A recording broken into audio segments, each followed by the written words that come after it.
My husband complained that I was starving him sexually, but the truth was, he never truly understood me, not even after 2 years of marriage. He struggled to read my emotions, to understand the depths of my feelings.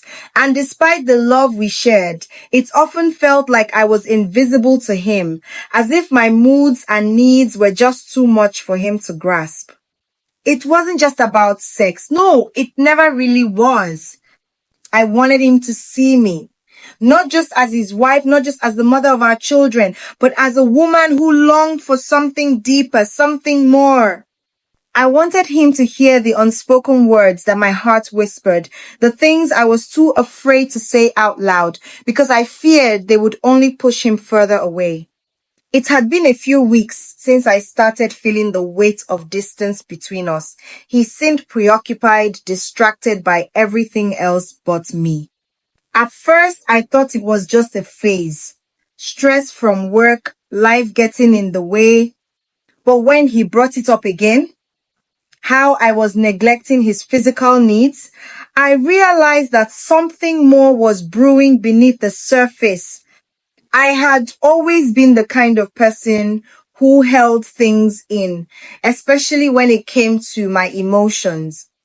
I told myself that if I could just keep quiet, everything would be okay. But it wasn't.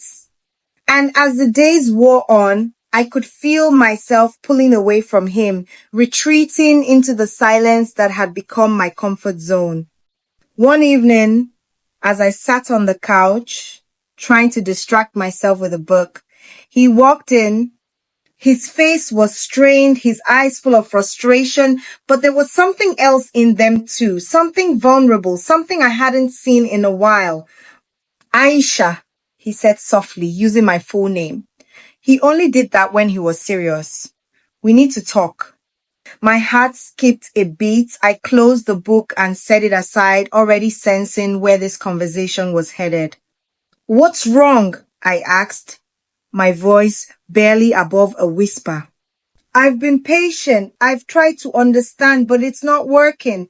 I feel like I'm losing you, and it's tearing me apart. His words hit me like a ton of bricks.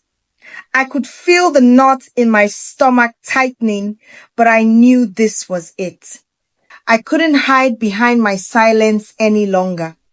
You're not losing me, I said, trying to steady my voice, but the tears were already welling up in my eyes. But I feel like you've stopped seeing me. I've been here, but you've been too busy to notice, too wrapped up in your own world. It's not just about sex. It's about connection. It's about you understanding me. He looked at me, his eyes searching, trying to make sense of what I was saying. What do you mean by connection? I don't understand. I took a deep breath, wiping away a tear that escaped. I need more from you than just physical touch. I need you to see me when I'm not smiling, when I'm struggling, when I'm tired, but still trying to hold everything together. I need you to understand that I can't always be the one to initiate. That sometimes I need you to step into my world without me asking. For a moment, he was silent, and I could see the weight of my words sinking in. Then he stepped closer, his voice trembling as he said, I never knew. I thought everything was fine. I didn't know you needed more. I let out a shaky breath, feeling the tension in my chest begin to loosen. I never told you because I didn't know how. But I've been waiting for you to see me, for you to understand that I'm not just a partner, I'm a person, and I need you to meet me where I am, not where you think I should be. He reached out and took my hands in his touch gentle yet full of emotion. I'm sorry, he whispered. I've been blind to your needs. I've been too focused on myself. I promise I'll do better. And in that moment, something shifted. A weight lifted, and for the first time in a long while, I felt hopeful. We weren't perfect, and I knew this wouldn't solve everything overnight. But the first step had been taken. Thank you, I whispered, my heart softening. We'll figure this out together.